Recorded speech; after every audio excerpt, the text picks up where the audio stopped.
అన్నమాట మీదికెంచి రైతులందరికీ రైతు భరోసా పైసలను రైతుల ఖాతాలో జమ చేసింది సర్కారు.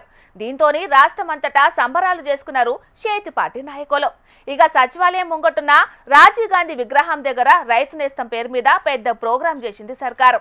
ఇక కార్యంలా సీఎం రేవంత్ అన్న ఏం మాట్లాడిండు, ఏం కథ పురాగాడ్చుకుందాం పాండ్రి.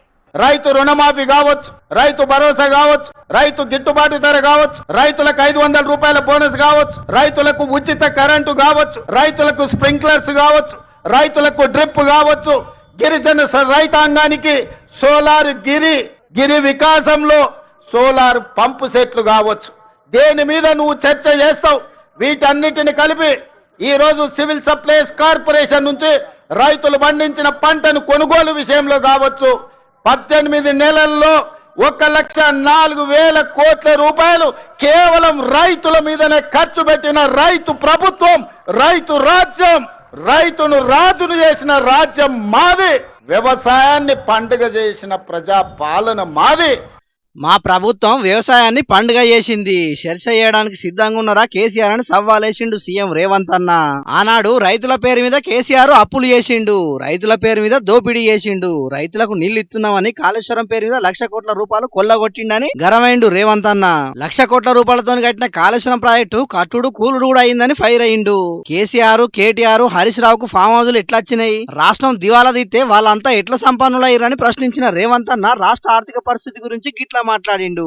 ఒక క్యాన్సర్ పేషెంట్ చూడడానికి బాగా కనిపించిన కిడ్నీలు దెబ్బతిని, గుండె దెబ్బతిని, రక్తము సరైన బీపీ షుగర్లన్నీ క్యాన్సర్ ఉండి చనిపోయే ముందు ఏ విధంగా ఉంటాడో రాష్ట్ర ఆర్థిక వ్యవస్థను చంద్రశేఖరరావు గారు క్యాన్సర్ బారిన పడేసినట్టు పడేసి, ఓ దిక్కు ఏపీ సీఎం చంద్రబాబు సారేమో సందు దొరికినప్పుడల్లా తెలంగాణ దేశంలోనే నంబర్ 1 అయ్యింది, ఎక్కువ తలసరి ఆదాయం తెలంగాణలో ఉన్నదని చెప్తుంటే సీఎం రేవంత్ అన్ననేమో ఎప్పుడు మైకుల ముంగడికి వచ్చినా తెలంగాణ రాష్ట్రం దివాలా తీసింది, క్యాన్సర్ పేషెంట్లు ఎక్కువ ఉన్నది, ఇంకో రోగం వచ్చిన వాళ్ళు ఎక్కువ ఉన్నదని పిచ్చి పిచ్చి మాటలు మాట్లాడుతున్నాడని కారు పార్టీ లీడర్లు గరానికి వస్తున్నారు. ఇక ఇయాల సుతం సర్కారు ఉద్యోగాల ముచ్చట్ల గిట్లా మాట్లాడిండు రేవంత్ అన్న.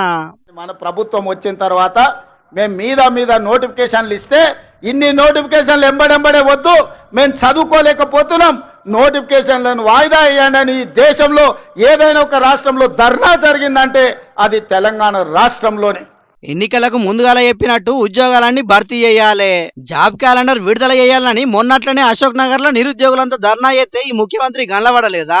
ఇప్పుడు సుతం నోటిఫికేషన్ లేయద్దని ధర్నా చేస్తున్నారని ఎట్లా చెప్తున్నాడు? ఒడ్డు దాటేదాకా ఓడమల్లన్న, ఒడ్డు దాటినాక బోడమల్లన్న అన్నట్టే ఉన్నది ముఖ్యమంత్రి వ్యవహారం.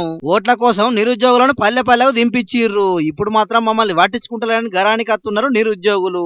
ఇప్పటికైనా జాబ్ క్యాలెండర్ ప్రకటించి ఉద్యోగాలు భర్తీ చేస్తారో లేకుంటే ఇంకో ఏడాది దాకా కూడా మేము ఒక్కటే సంవత్సరంలో 60,000 ఉద్యోగాలు భర్తీ చేసినామని చెప్పుకుంటారని ఇంకొందరు కారడ్డం ఆడుతున్నారు. చూడాలి మరి సర్కారు రాబోయే రోజుల్లో నోటిఫికేషన్లను ఏ పార్టీ విడుదల చేస్తుందో ఏం కథనో.